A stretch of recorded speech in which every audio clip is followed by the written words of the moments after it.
عمر رضي الله تعالى عنهما قال قال رسول الله صلى الله عليه وسلم لا حسد إلا على اثنين হযরত ইবনে ওমর রাদিয়াল্লাহু তাআলা আনহু বলছেন, দুই ব্যক্তি ছাড়া কারো সাথে ঈর্ষা করা যায় না, প্রতিযোগিতা করা যায় না।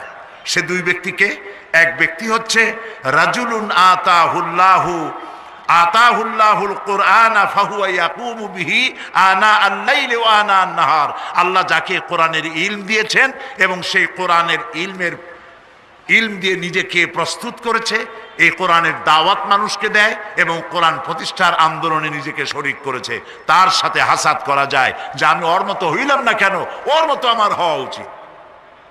আরেক ব্যক্তি হচ্ছে ওয়ারাজুলুন আতাহুল্লাহু মালান ফাহুয়া ইউনফিকু মিনহু আনা আল-লাইল ওয়া আনা আন-নাহার। আর যে ব্যক্তিকে আল্লাহ পাক ধন সম্পদ দান করেছেন, এই ধন সম্পদ দিয়ে সে আল্লাহর দ্বীনকে প্রচার করার জন্য আল্লাহর রাস্তায় খরচ করতেছে, তার মতো হওয়ার জন্য প্রতিযোগিতা করা যায়, তার মতো হওয়ার জন্য প্রচেষ্টা করা যায়, হাসাদ করা যায় তার সাথেও। নবী করিম সাল্লাল্লাহু আলাইহি ওয়াসাল্লাম আরো বলছেন, আন উমর ইবনুল খাত্তাব রাদিয়াল্লাহু তাআলা আনহু قال قال رسول الله صلى الله عليه وسلم إن الله يرفع بهذا الكتاب أقواما ويضع به آخرين। আল্লাহ তাআলা এই কোরআনের কারণেই, এই কোরআন দিয়েই কোন জাতিকে আল্লাহ তাআলা উন্নত করেন, আবার এই কোরআনের কারণেই কাউকে অধপতিত করেন। এই পৃথিবীতে যারা মুসলমানেরা যখন পৃথিবীতে সুনাম অর্জন করেছিল, পৃথিবীতে যখন তারা মাথা উঁচু করে দাঁড়িয়েছিল, সেটা কোরআনের বরকতেই। আর যখন কোরআন থেকে তারা দূরে সরেছে, তখনই তাদের উপরে এসেছে আল্লাহর গজব। এটা ঠিক কিনা বলুন? সুতরাং আমাদের বিজয় নির্ভর করে কোরআন ভিত্তিক জীবন যাপনের উপরে। ইতিহাস সাক্ষী, মুসলমানেরা যতদিন কোরআনের সাথে ছিল, আল্লাহ তাদেরকে বিজয় দিয়েছেন। আর কোরআন থেকে দূরে এসেছে, তখন থেকে তাদের উপরে আল্লাহর রহমত তাদের উপর থেকে চলে গিয়েছে। আমি গত আগস্ট মাসের প্রথম সপ্তাহে আমার স্পেন সফর ছিল। আমি স্পেনের বহুত ওয়াজ করেছি, কিন্তু স্পেন আমি চোখে দেখি নাই। মুসলমানদের বিজয় যদি কোরআনের উপরে মুসলমানেরা থাকে, তাহলে আল্লাহ তাআলা তাদেরকে কিভাবে সাহায্য করেন, আর কোরআন থেকে ইসলাম থেকে সরে গেলে পরে কি বিপদ হয়, আমি আমার চোখে দেখে এসেছি।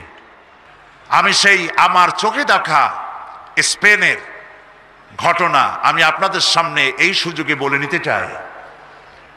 711 খ্রিস্টাব্দ থেকে 1492 খ্রিস্টাব্দ পর্যন্ত সুদীর্ঘ 800 বছর আমরা শাসন করেছি স্পেন, পর্তুগাল এবং ফ্রান্স। মুসলমানেরা যখন ভোগবিলাসে মাতোয়ারা হয়ে গেল, তখন তারা স্পেন ছাড়তে বাধ্য হলো। মৃত্যু, ধ্বংসস্তূপ এবং ধর্মান্তর হওয়ার শিকার হয়ে গেল তারা।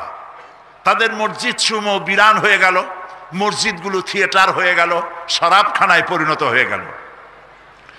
দীর্ঘ 500 বছর পর, মুসলমানেরা স্পেন ছাড়ার 500 বছর পর গ্রানাডায় একটি মসজিদ তৈরি করা হলো। সেই মসজিদে মুসলমানদের, স্পেনে মুসলমানদের পরাজয়ের 500 বছর পর প্রথম যে আযান উঠলো যে মসজিদে, সেই মসজিদে আমার দাওয়াত হলো। সেই উপলক্ষে আমি সেখানে গেলাম এবং ইতিহাসের কথা আমার মনে পড়লো। গত আগস্ট মাসের 4 তারিখে ছিল আমার স্পেন সফর। আমরা ইতিহাস থেকে জানি যে 711 খ্রিস্টাব্দে আফ্রিকার বিরাট অঞ্চল দখল করে উমাইয়া শাসকদের প্রধান সেনাপতি তারিক বিন জিয়াদ, তিনি ভূমধ্য সাগরের মধ্য দিয়ে পালতোলা জাহাজে পার হয়ে গেলেন। ভূমধ্য সাগর পাড়ি দিয়ে স্পেনের তটরেখায় গিয়ে পৌঁছলেন, যেটাকে বলা হয় জিব্রাল্টার। তারা বলে আসলে নামটা হলো জাবালুত তারিক। আমরা ইতিহাস থেকে জানতে পারি যে নবী করিম সাল্লাল্লাহু আলাইহি ওয়াসাল্লামের ইন্তেকালের 70 বছর যেতে না যেতে মুসা বিন নুসাইর জয় করেন গোটা আরব ভূখণ্ড, এবং মুহাম্মদ বিন কাসিম জয় করেন সিন্ধু, ভারতের সিন্ধু দখল করলেন তিনি। এরপরে কুতাইবা ইবনে মুসা ইবনে মুসলিম, তিনি জয় করেন গোটা এশিয়া, এশিয়ার বিস্তীর্ণ অঞ্চল, আরব, এশিয়া, আফ্রিকা এবং ইউরোপের স্পেন পর্যন্ত চলে গেল মুসলমানদের এই বিশাল বাহিনী। প্রিয় ভাই সব, জাবালুত তারেক পার হয়ে উমাইয়াদের সেনাপতি যখন স্পেনে পৌঁছে গেলেন, তিনি সাথীদেরকে বললেন, জাহাজগুলো টেনে কুলে উঠাও। জাহাজগুলো টেনে কুলে উঠানো হলো। তার সেই ভাষণ আরবি সাহিত্যে স্বর্ণাক্ষরে লেখা থাকবে। তিনি বললেন, আইয়ুহাল ইখওয়ান, আল বাহরু মিন ওয়ারাইকুম ওয়াল আদুবু আমামাকুম ফাইনাল মাফার। জাহাজগুলি তো সব পুড়িয়ে দেওয়া হলো, এখন তোমরা যাবে কোথায়? পেছনে ক্ষুধার্ত সমুদ্র, আর সামনে রয়েছে রণারিক বাহিনী, দুর্ধর্ষ বাহিনী। আমরা ইউরোপ থেকে ফিরে যাওয়ার জন্য আসি নাই, হয় ইসলামের পতাকা উড়াবো, না হয় দুনিয়া থেকে বিদায় হয়ে যাব। সেনাবাহিনী রাজি হয়ে গেল, শুরু হয়ে গেল যুদ্ধ।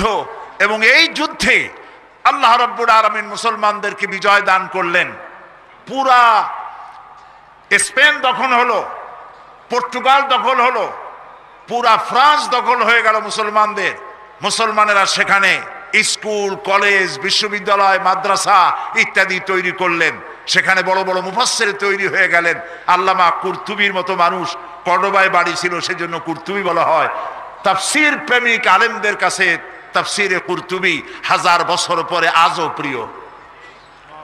মনীষার অঙ্গরে চলে এলেন ইবনে রুশদ, চলে এলেন আল্লামা কুরতুবি, আল্লামা আন্দুলুসি চলে এলেন, এবং তারা জ্ঞান বিজ্ঞানের যে বিশাল গবেষণাগার তৈরি করলেন। পার্শ্ববর্তী দেশ থেকে Yugoslavia, Romania, Poland, Britain, Hungary, Switzerland, Netherland, England, Denmark, এসব দেশ থেকে হাজার হাজার মানুষ পাড়ি দিল মুসলমানদের কাছ থেকে জ্ঞান অর্জন করার জন্য। সুবহানাল্লাহ। প্রিয় ভাই সব, আজ আমরা সন্ত্রাসী হয়ে গেছি, মুসলমানদের সন্ত্রাসী বলা হয়। এই ঘড়িটা আমার হাতে দেখতে পাচ্ছেন, এরা মুসলমানদের আবিষ্কার করা। কামানটা মুসলমানদের আবিষ্কার করা, বন্দুকটা মুসলমানদের আবিষ্কার করা, কম্পাস মুসলমানদের আবিষ্কার করা, জিওমেট্রি, অ্যালজাবরা, ম্যাথামেটিক্স মুসলমানদের আবিষ্কার করা। মুসলমানেরা কি না আবিষ্কার করেছে, দুনিয়াকে উপহার দিয়েছে। যখন কর্ডোবা এবং গ্রানাডায় মুসলমানেরা জ্ঞান বিজ্ঞানের শাখায় প্রশাখায় যখন তারা রিসার্চ করছে, তখন ইংল্যান্ডের মানুষেরা বাড়ি বানাইয়া থাকে কেমনে জানতো না, গাছের মধ্যে গর্ত বানাই থাকতো। গোসল করে শরীর ক্লিন করে কেমনে তাও তারা জানতো না। তখন আমরা কর্ডোবা এবং গ্রানাডায় বিজ্ঞানের বিভিন্ন শাখায় প্রশাখায় আমরা বিচারণ করেছি। আল্লামা ইকবাল এই স্পেনে এসে দুঃখ করে বলেছেন, আয়ে গুলিস্তানে উনলুস वो दिन है याद तुझको, आए गुलिस्तान उंदलुस वो दिन है याद तुझको, था तेरी डालियों में जब आशिया हमारा। हे स्पेन, তোমার অলিতে গলিতে আমার মুসলমানদের যে পদচারণা ছিল, আজ সে মুসলমানরা নিশ্চিহ্ন হয়েছে, মুসলমান নাই। সেইখানে যখন এই জ্ঞানের বিশাল গবেষণাগার তৈরি হলো, তারা পার্ক তৈরি করলো, সুয়ারেজ লাইন তৈরি করলো, ড্রেনেজ করলো, রাস্তা করলো, ফুটপাথ করলো, পৃথিবীর সব থেকে মডার্ন দেশে পরিণত করে দিল। সেইখানে শুরু হয়ে গেল 800 বছর রাজত্ব করার পর গজবটা কেন এলো তাও চোখে দেখে এলাম। তারেক বিন জিয়াদ যে মসজিদ তৈরি করেছেন কর্তুবায়, কর্ডোবা বলা হয় ইংরেজিতে, আরবি নাম কর্তুবা, বিশাল মসজিদ, 1 লক্ষ লোক নামাজ পড়তে পারে সেই মসজিদের মধ্যে। আমি যখন মসজিদের মধ্যে প্রবেশ করলাম আমার সাথীদেরকে নিয়ে, যায় দেখলাম মসজিদের ভেতরে সব মূর্তি দিয়ে ভরা। মসজিদের বিশাল মিনার, মিনারের প্রত্যেকটি খোপে খোপে একটা করে মূর্তি দাঁড়ানো। আমার সাথের কিছু লোক নামাজ পড়তে চাইলো মসজিদের ভেতরে, পুলিশ একটি এসে তাকে চেপে ধরলো, বলল ভুলে যাও, এটা তোমাদের মসজিদ ছিল, এটা মসজিদ নয়, এটা গির্জা, এখানে সেজদা দিতে দেওয়া হবে না। বুক ফেটে কান্না আসতে লাগলো। এটা ছিল সেই কর্ডোবার মসজিদ, যখন মুসলমানেরা তাদের যখন পরাজয় এলো, পারস্পরিক সন্দেহ ঘনীভূত হতে লাগলো, একজন আরেকজনকে মানে না, নেতৃত্ব মানে না, ভোগ বিলাসে মাতোয়ারা হয়েছে, বিলাসী হয়েছে, আইয়াস হয়েছে। আল্লাহর গজব এসে গেল, শুরু হলো যুদ্ধ। ইসাবেলা 1 এপ্রিল মাসের 1 তারিখে যুদ্ধের ঘোষণা দিলেন। যুদ্ধ শুরু হলো, সমানে মুসলমান মরতে লাগলো। তারা প্রস্তুত ছিল না, সমানে মার যেখানে পায় সেখানে। মুসলমানেরা মার খেতে খেতে হয়রান হয়ে গেল। রানী ইসাবেলার পক্ষ থেকে ঘোষণা করা হলো, কর্ডোবার মসজিদের মধ্যে যারা আশ্রয় নিবে তাদেরকে নিরাপত্তা দেওয়া হবে। নারী এবং শিশুরা তাদের জন্য ভূমধ্য সাগরে সেখানে জাহাজ রাখা হয়েছে, তাদেরকে মরক্কো পাঠিয়ে দেওয়া হবে, তারা যেন জাহাজে আরোহণ করে। জাহাজগুলি ছিল ফুটা, হাজার হাজার মুসলিম নারী আর শিশু গিয়ে জাহাজে উঠলো, জাহাজগুলি ডুবে হাজার হাজার মুসলমান শিশু আর নারী পানিতে তাদের সলিল সমাধি হয়ে গেল। 40,000 লোক পুরুষ ঢুকলো গিয়া কর্ডোবার মসজিদের মধ্যে। চতুর্দিক থেকে দরজা বন্ধ করে দেওয়া হলো, ভেতরে কেরোসিন ঢেলে দিয়ে আগুন জ্বালায় দেওয়া হলো। 40,000 মুসলমান মসজিদের ভিতরে পুড়াইয়া ভস্ম করে দেওয়া হলো। শুধু কাঁদছি মসজিদের মধ্যে ঢুকে এই দৃশ্য দেখে। বাইরে এসে দেখলাম নদী, মসজিদের পাশে একটি নদী, ছোট্ট নদী, কর্ণফুলীর মতোই হবে বা তার থেকে ছোট হবে। এই নদীর ভেতরে মুসলমান কেটে কেটে ফালানো হতে লাগলো, মুসলমানদের রক্তে দরিয়া লাল হয়ে গেল। পাশে ছিল লাইব্রেরি, মুসলমানেরা গবেষণা করতো যে কিতাব, সেই সব কিতাব, হাদিস, দর্শন, বিজ্ঞান সব বই ফেলে দেওয়া হলো। সেই সমস্ত কিতাব ফেলে দেওয়ার কারণে নদীর স্রোত বন্ধ হয়ে গেল। আজকে যারা সভ্যতার দাবিদার, ইউরোপ, আমেরিকা, এরা সভ্য নয়, এরা সভ্যতার দুশ্মন, যার জন্য ইরাকের 1000 বছরের সভ্যতাকে জ্বালিয়ে পুড়িয়ে লুট করে তারা শেষ করে ফেলেছে। এরা সভ্যতার দাবি করে, আসলে তারা সভ্য নয়। প্রিয় ভাই সব, যেদিন এই মুসলমানদেরকে আগুনে পোড়ায় মারা হয়, সেই দিনটা ছিল 1 এপ্রিল, এপ্রিল ফুল। আমার দেশের মুসলমানের আজ শিক্ষিত কলেজে, ইউনিভার্সিটিতে, স্কুলে শিক্ষিত মহল এপ্রিল ফুল হিসাবে 1 এপ্রিলকে উদযাপন করে থাকে। করে না? করে কিনা বলেন? ঘটনাটা এরকম যে এক লোক বাজার দিয়ে আসছে, এসে বলছে, দৌড়াচ্ছে আর বলছে, ভাই মানির মান আল্লাহই রাখে। লোকেরা জিজ্ঞেস করলো, কেন দৌড়াও আর কেমনি মানির মান আল্লাহ রাখলো? কয় যে আমি আর বাবা দুজনে গেছিলাম হাটে, লোকেরা আমার বাপেরে ধরিয়া জুতা দিয়ে এমন পিটাইলো, আমারে কিচ্ছু কয় নাই, মানির মান আল্লাহই রাখে। যেদিন মুসলমানদেরকে পোড়ানো হলো কর্ডোবার মসজিদের মধ্যে, আর মুসলিম নারী আর শিশুকে ফুটা জাহাজে উঠাইয়া ভূমধ্য সাগরে ডুবিয়ে মারা হলো, সেই দিনটা ছিল 1 এপ্রিল। সেই এপ্রিল ফুল পালন করে আমার দেশের যুব সমাজ, পালন করে তথাকথিত শিক্ষিত সমাজ। নাউযুবিল্লাহি মিন যালিক। প্রিয় ভাই সব, আমি মাদ্রিদে প্রোগ্রাম করে তাদেরকে বললাম যে এই 2 জায়গা আমাকে দেখাতেই হবে। বিশাল দেশ, আল্লাহ কত নিয়ামত সেখানে দিয়েছেন। 645 কিলোমিটার মাদ্রিদ থেকে কর্ডোবা, কর্ডোবা থেকে 280 কিলোমিটার গ্রানাডা, আর গ্রানাডা থেকে 270 কিলোমিটার হচ্ছে মাদ্রিদ। প্রায় 1300 কিলোমিটার জায়গা, ফজর থেকে নিয়ে রাত 12টা পর্যন্ত। আবার রাজধানীতে ফিরে সেই সব জায়গা দেখে এলাম। সেই মসজিদে গেলাম যেই মসজিদে আজান হয়েছে 500 বছর পর। স্পেনের মধ্যে 500 বছরের ভিতরে বাইরে কোনো আজান দেওয়ার আইন ছিল না, বন্ধ করে দেওয়া হয়েছে। মুসলমানেরা সেখানে কেস করলো, বহু মামলা করে, 22 বছর মামলা করিয়া একটা ছোট্ট জায়গা পাইলো। তার পাশে আবার একটা বিশাল গির্জা, জানতে পারলাম ওইটা গির্জা না, ওটাও মুসলমানদের তৈরি করা মসজিদ ছিল, সেটারে বানাইছে তারা গির্জা। সমস্ত মসজিদগুলি শরাবখানা, থিয়েটার আর সিনেমায় পরিণত করেছে তারা। 22 বছর মামলা করে একটি ছোট্ট মসজিদ বানালো। সৌদি আরবিয়া এবং ইউনাইটেড আরব আমিরাটস এদেরকে টাকা দিল। 4,50,00,000 ডলার দিয়ে এই মসজিদটা নির্মাণ হলো। মসজিদে নামাজ পড়তে লোক আসলো মাত্র 1.5 কাতার কি 2 কাতার। শুনলাম আজ আর স্পেনে মুসলমান নাই। প্রায় 5 কোটির মতো লোক বাস করে স্পেনে। সেখানে মুসলমানদের সংখ্যা 25,000-এর মতো, সব বহিরাগত, স্থানীয় মুসলমান কেউ নাই। আর 1 এপ্রিল যখন আসে তখন স্প্যানিশরা লম্বা লম্বা জামা গায়ে দিয়া, মুখে নকল দাড়ি রেখা, মাথায় টুপি আর রুমাল পরিয়া তারা সারা রাত মদ খায় আর নাচে। আজকের এই দিনে আমরা মুসলমানদেরকে তাড়াই দিতে পেরেছিলাম। প্রিয় ভাই সব, আজকে সেই মুসলমানদের যে বিরাট পতন হলো, সেই পতনের কারণ ছিল কোরআন শরীফের দাওয়াত দেওয়া থেকে, তাওহীদের দাওয়াত থেকে তারা নিজেদেরকে দূরে সরিয়ে ফেলেছিল। তারা তাওহীদের দাওয়াত দেয়নি। তারা মানুষকে কোরআনের দিকে আকৃষ্ট করেন এই ক্ষমতার উপরে টিকে থাকার জন্য বিলাসী জীবন যাপন করেছে। আবু আবদেল ছিল তাদের শেষ রাষ্ট্রপ্রধান। যখন যুদ্ধ শুরু হলো সে দৌড়াচ্ছিল, তার মায়ের কাছে গিয়ে কাঁদতেছিল। মা বলল, তোমার বাবারা, তোমার বাপ দাদারা এই দেশ দখল করেছিল বুকের রক্ত দিয়া, আর তুমি বুকের রক্ত দিয়ে এ দেশকে রক্ষা করতে পারলে না। এই নাও আমার হাতের চুরি পরিয়া আফ্রিকার জঙ্গলে গিয়া পালায় যাও। আমার জন্য খুব ভালো হতো যদি তোমার মুখ আমি না দেখতে পারতাম আমার মরার আগে। প্রিয় ভাই সব, এ ছিল মুসলমানদের করুণ ইতিহাস। কিন্তু মুসলমানদের মূল ইতিহাস ছিল যে কোরআন যখন এসেছিল, আল্লাহ তাআলা বলেছেন, قد جاءكم من الله نور وكتاب مبين।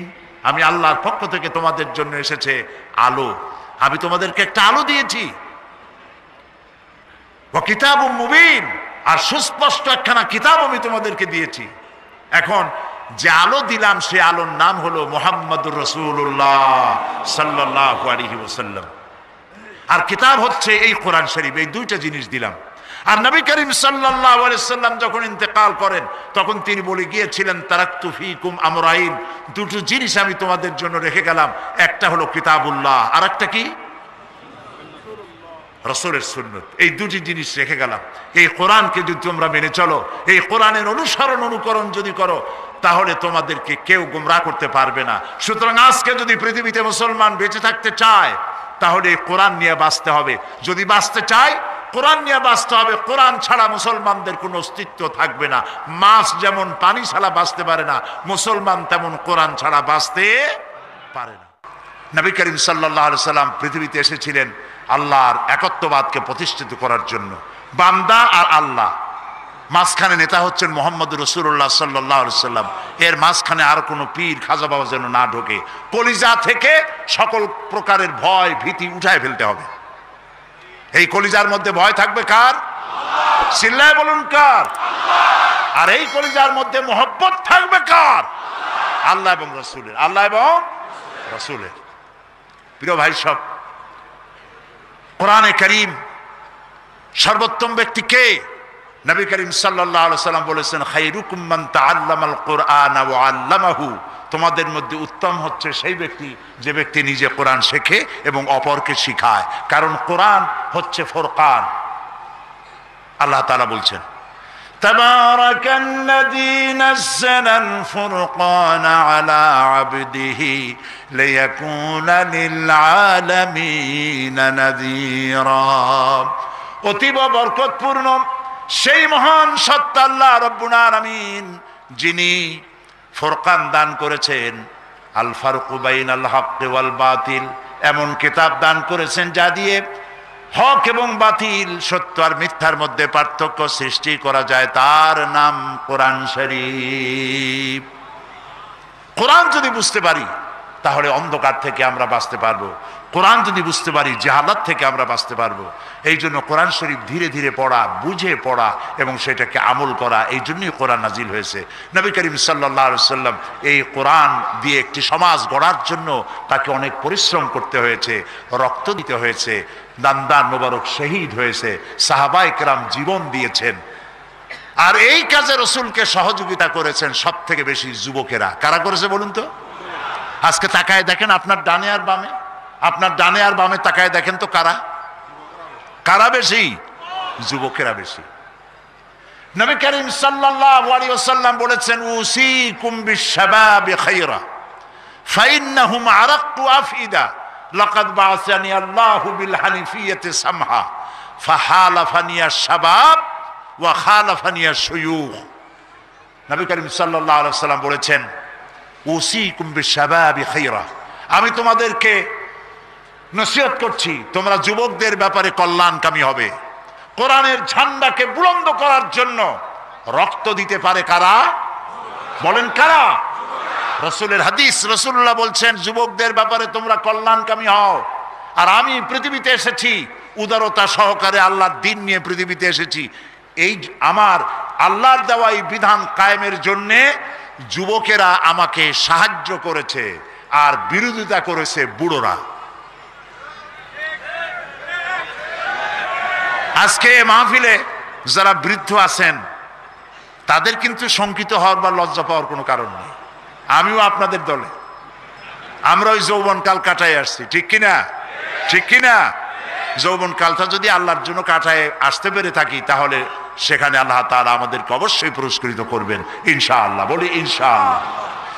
আমরা যদি ইতিহাসে উচ্ছল প্রাণবন্ত বাংলার দামাল ছেলে যুবক যাদেরকে আমি দেখতে পাচ্ছি এই তাওহীদের ঝান্ডা নিয়ে যদি তারা ঝাঁপায় আসে, ময়দানে এগিয়ে আসে, তাহলে অবশ্যই বাংলাদেশে কোরআনের রাজ কায়েম হবে ইনশাআল্লাহ।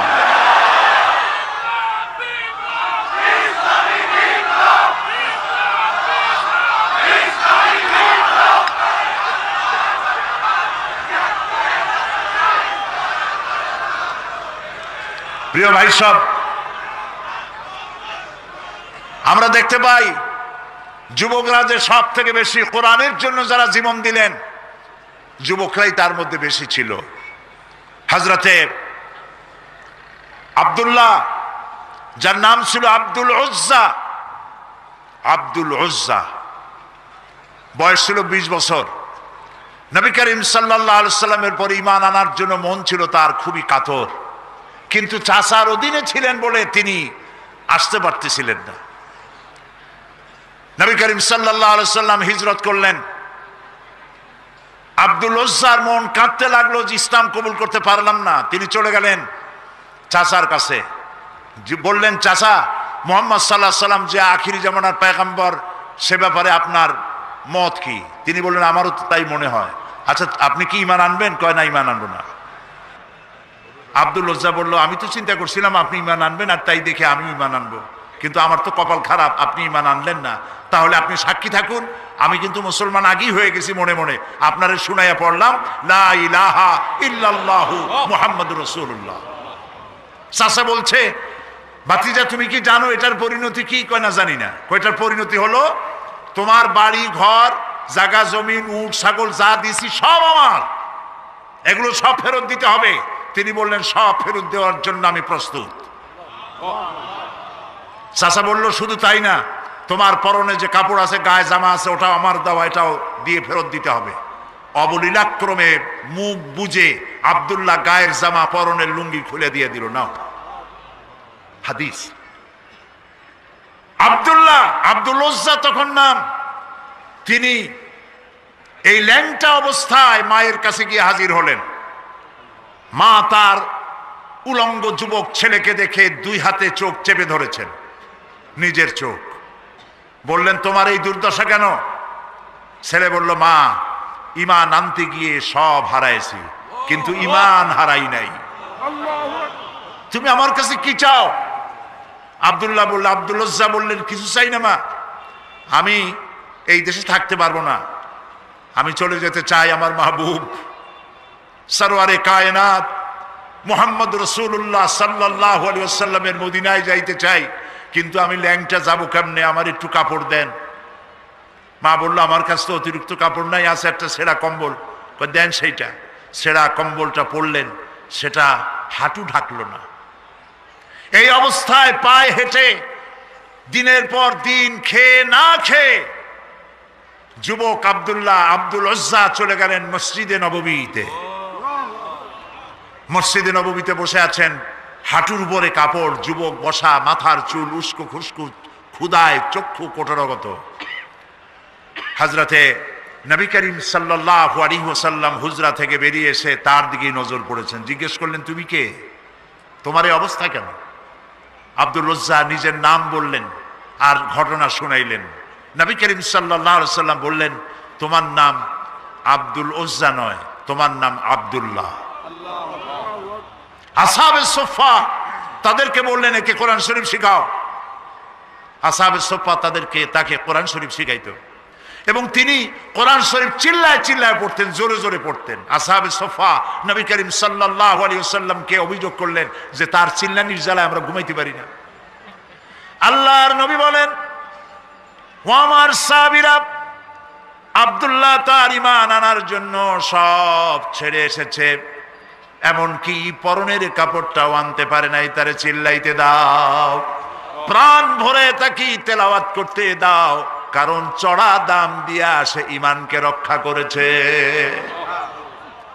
ইকতাব শরীফ, তাবুকের যুদ্ধ শুরু হয়ে গেল, যুদ্ধের দামামা বেজে উঠল। নবী করিম সাল্লাল্লাহু আলাইহি ওয়াসাল্লাম সাহাবায়ে কেরামদের কাছে, সাহাবায়ে কেরামের কাছে চাঁদা চাইলেন। রোমানদের বিরুদ্ধে যুদ্ধ হবে, যার কাছে যা আছে নিয়ে আসো। সবাই দিতে লাগলো, সোনা দিল, দানা দিল, অস্ত্র দিল, টাকা দিল, পয়সা দিল, সব নবীজির সামনে স্তূপ হয়ে গেছে। নবীজিকে ওপাশ থেকে দেখা যায় না। আল্লাহর নবী বললেন, তোমরা তো সবাই দিলে, কিন্তু আবু বকর কোথায়, তারে তো দেখি না। হযরতে আবু বকর রাদিয়াল্লাহু তাআলা আনহু একটি খুঁটির আড়ালে দাঁড়ানো ছিলেন, সেখান থেকে তিনি বেরিয়ে আসলেন। হাতে একটা ছোট্ট টোপলা ছিল, তিনি তা ধরিয়ে দিলেন নবীর হাতে। নবীজি টোপলাটার মুখ ছেড়ে যখন ঢাললেন, দেখা গেল তার থেকে বেরিয়ে এসছে কয়েক কেজি গম আর কিছু দিরহাম। হযরতে নবী করিম সাল্লাল্লাহু আলাইহি ওয়াসাল্লাম হযরত আবু বকরের চেহারার দিকে তাকিয়ে দেখেন, হযরত আবু বকরের চোখ থেকে পানি পড়ে, দাড়ি মোবারক ভিজে ভিজে পড়ছে। নবীজি প্রশ্ন করলেন, আবু বকর? হযরত নবীজি সমস্ত সাহাবীদের দিকে তাকায় বললেন, ও আমার সাহাবীরা, রোমানদের বিরুদ্ধে লড়াই করার জন্য তোমরা যত যা কিছু আজ সাহায্য করেছো, সকল সাহায্যের চাইতে আবু বকরের দান আল্লাহর কাছে বেশি মর্যাদা হয়ে গেছে। তাদের ধারণা হলো, তা কেমনে হলো, এত এত দিলাম। নবীজি জিজ্ঞেস করলেন, ওমর কত দিছো, বাড়ি কত? ওসমান কত দিছো, বাড়ি কত? সবাই বললো, এত এত দিছি, বাড়ি এত এত আছে। সবশেষে নবীজি হযরত আবু বকর রাদিয়াল্লাহু তাআলা আনহুকে প্রশ্ন করলেন, আবু বকর তুমি কত দিয়েছো আর বাড়ি কত আছে? হযরত আবু বকর রাদিয়াল্লাহু তাআলা আনহু বললেন, ইয়া রাসূলুল্লাহি, আবু বকরের ঘরে জাগতিক সম্পদ বলতে যা বুঝায় সব এনে নবীজির কদম মোবারকে হাজির করে দিয়েছি। আমি আবু বকরের ঘরে আল্লাহ এবং রাসূল ছাড়া কোনো জিনিস আর এখন বাকি নাই। নবীজি 30,000 সৈন্য নিয়ে আগালেন জিহাদের জন্য। পথিমধ্যে হযরতে আব্দুল্লাহ নবীজির সামনে এসে দাঁড়ালেন, বললেন, ইয়া রাসূলুল্লাহ, আমি আমার নজরে তাকায় দেখলাম সাহাবায়ে কেরাম যার কাছে যা ছিল সব আপনার পায়ের উপরে, আপনার কদম মোবারক উৎসর্গ করেছে। আমার কিছু নাই, এই যুদ্ধে কিছুই দিতে পারলাম না। আমি শুধু দোয়া চাই, হে রাসূল, আমার সবচাইতে প্রিয় জীবনটা যেন এই জিহাদে আমি দান করে দিতে পারি। প্রিয় ভাইয়েরা আমার, নবীজি বললেন, একটা গাছের ছাল নিয়ে আস। একটা গাছের ছাল আনা হলো। নবীজি গাছের ছালটা নিয়ে হযরতে আব্দুল্লাহর হাতে বেঁধে দিয়ে বললেন, রব্বুল আমিন, আমি আব্দুল্লাহর রক্তকে কাফেরদের জন্য হারাম বানাইয়া দিলাম। হযরতে আব্দুল্লাহ বলেন, ইয়া রাসূলুল্লাহ, আমি চাইলাম শহীদ হওয়ার জন্য, আর আপনি আমার রক্ত কাফেরদের জন্য হারাম করে দিলেন। নবীজি বললেন, আব্দুল্লাহ, এখন যদি তোমার মওত জ্বরেও হয়, শহীদি মওত হয়ে যাবে। নবী করিম সাল্লাল্লাহু আলাইহি ওয়াসাল্লাম রোমানদের সাথে লড়াই করার জন্য চলে গেলেন তাবুকে। রোমান সৈন্যরা যখন শুনেছে যে আল্লাহর নবী নিজে আসতেছেন আর তার সাথে রয়েছে 30,000 সৈন্য, 2 লক্ষ কাফের সৈন্য সমানে পালাইছে উল্টা দিকে, জিহাদের ময়দানে আর আসে নাই। রাসূলুল্লাহ তাবুকে পৌঁছে গেলেন। 20 দিন এখানে তিনি অপেক্ষা করলেন।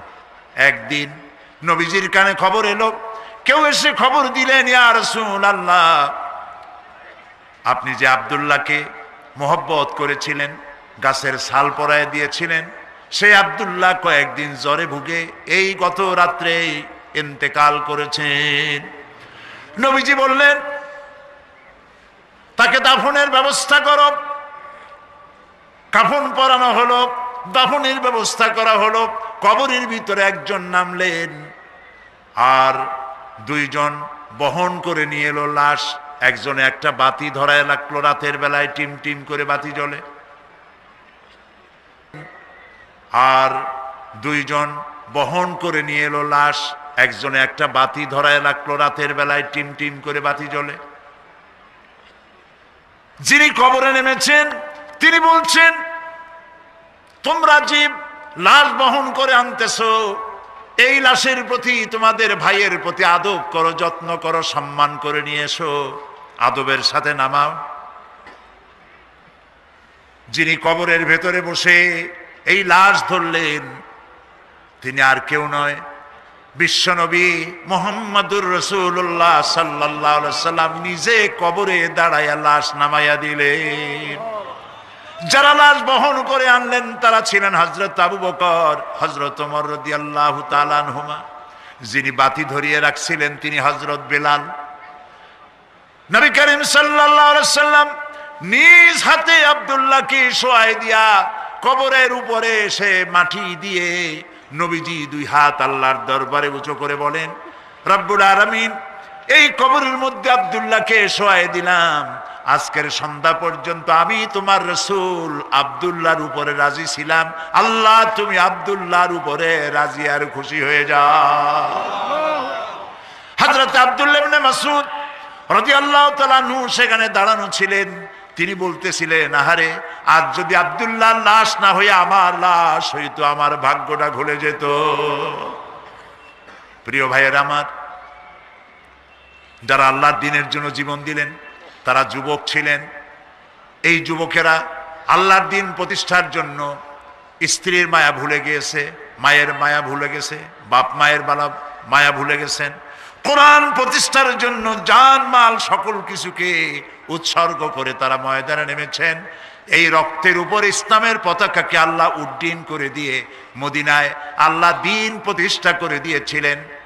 আজ যদি পৃথিবীর দ্বিতীয় বৃহত্তম মুসলিম দেশ, এই দেশে যদি আমরা কোরআনের পতাকাকে উড্ডীন করতে চাই, তাহলে যুবকদেরকে ময়দানে আগায় আসতে হবে, যুবকদেরকে এগিয়ে আসতে হবে। তাওহীদ এবং বিদআত, তাওহীদ এবং তাওহীদকে প্রতিষ্ঠিত করার জন্য শিরক এবং বিদআতকে নির্মূল করে দিয়ে আল্লাহর দ্বীন প্রতিষ্ঠার জন্য আগায় আসতে হবে। তাহলে আশা করা যায় পৃথিবীতে, এই গোটা বিশ্বের ভিতরে দ্বিতীয় বৃহত্তম মুসলিম দেশ, এদেশে আল্লাহর কালেমার পতাকা একদিন উড়বেই উড়বে ইনশাআল্লাহ। আমরা কি সেই আল্লাহর দ্বীনের পতাকা, কোরআনের পতাকা আমাদের দেশে উঠুক, এটা কি আমরা চাই? বলেন, এটা কি আমরা চাই? প্রিয় ভাই সব, কোরআনের আইন প্রতিষ্ঠার জন্য শুধু ওয়াজ শুনলে হবে না, আন্দোলনের শরীক হতে হবে। রাজি আছেন আপনারা? কোরআন প্রতিষ্ঠার আন্দোলনের শরীক হতে হবে। কোরআন যারা প্রতিষ্ঠা করতে চায় তাদের সাথে শরীক হতে হবে। অনেকে বলে যে এত দল, আমরা কোন দিকে যাব? বলেন এরকম, ইসলামের অনেকগুলি দল, আমরা কোন দিকে যাব? এরা খুব চালাক মানুষ। এত দল, তাতে আপনার দরকার কি? আপনার যখন অসুখ হয় তখন ডাক্তারের কাছে যান, রুগী আপনার অসুখ দেখাইতে। এ কথা তো বলেন না যে এত ডাক্তার চট্টগ্রাম শহরে, গিন্নার চোটে কোনো ডাক্তারের কাছে যায়নি। এটা আপনারা বলেন নাকি? কেস হয়েছে, মামলা হবে, এই মামলার জন্য উকিল ধরতে হবে। এখন আপনি দেখেন এত উকিল, কাজে কোনো উকিলের কাছে যাব না, এরকম কোনো পাগলে করে নাকি? দল অনেক আছে, তাতে কি হয়েছে? সেই দলের সাথী আপনারা হন। আপনাকে বেছে নিতে হবে ভালো উকিলকে, আপনাকে বাঁচতে হবে যে ভালো ডাক্তারকে। আন্দোলন খুঁজতে হবে, কোন আন্দোলনে কোন দলে গেলে পরে আপনার কোরআনের রাজ বাংলাদেশে কায়েম হতে পারে, সেটা আপনাকে বেছে নিতে হবে। দল তো অনেকগুলি তৈরি হয়ে গেছে। প্রিয় ভাই সব, ইসলামী আন্দোলন যারা এই দেশে করে, যারা জান দিল, রক্ত দিল, জীবন দিয়েছে এবং যারা প্রমাণ করতে পেরেছে যে দেশ আমরা হাতে পেলে দেশ চালাইতে পারি। প্রমাণ পাইছেন না আপনারা ইতিমধ্যে? বলেন পেয়েছেন না? তাহলে ইসলাম প্রতিষ্ঠা যারা করে সেই আন্দোলনে শরীক হতে হবে। লা ইসলাম ইল্লা বিল জামা ওয়ালা জামা ইল্লা বিল ইমারা ওয়ালা ইমারা ইল্লা বিত তাআ। সংগঠন ছাড়া ইসলাম চলতে পারে না। এই জন্য সংগঠনভুক্ত হতে হবে আমাদের সকলকে, আমাদের সকলকে ইসলামী সংগঠনভুক্ত হতে হবে। আল্লাহ যেন আমাদেরকে ইসলামী আন্দোলন করার তৌফিক দান করেন, আমাদের সকলকে যেন দ্বীনি আন্দোলনে শরীক হওয়ার তৌফিক আল্লাহ দান করে দেন। প্রিয় ভাই সব, আমি আপনাদেরকে নিয়ে দোয়া করব, আগামীকাল বিস্তারিত আলোচনা করব ইনশাআল্লাহ। এই জন্য যারা দাঁড়ানো আছেন, দাঁড়ানো ভাইয়েরা বসুন। যত মানুষ এখানে দাঁড়ানো আছেন সব ভাইয়েরা বসে পড়ে, মোনাজাতে শরীক হন। সমস্ত ভাইয়েরা বসুন।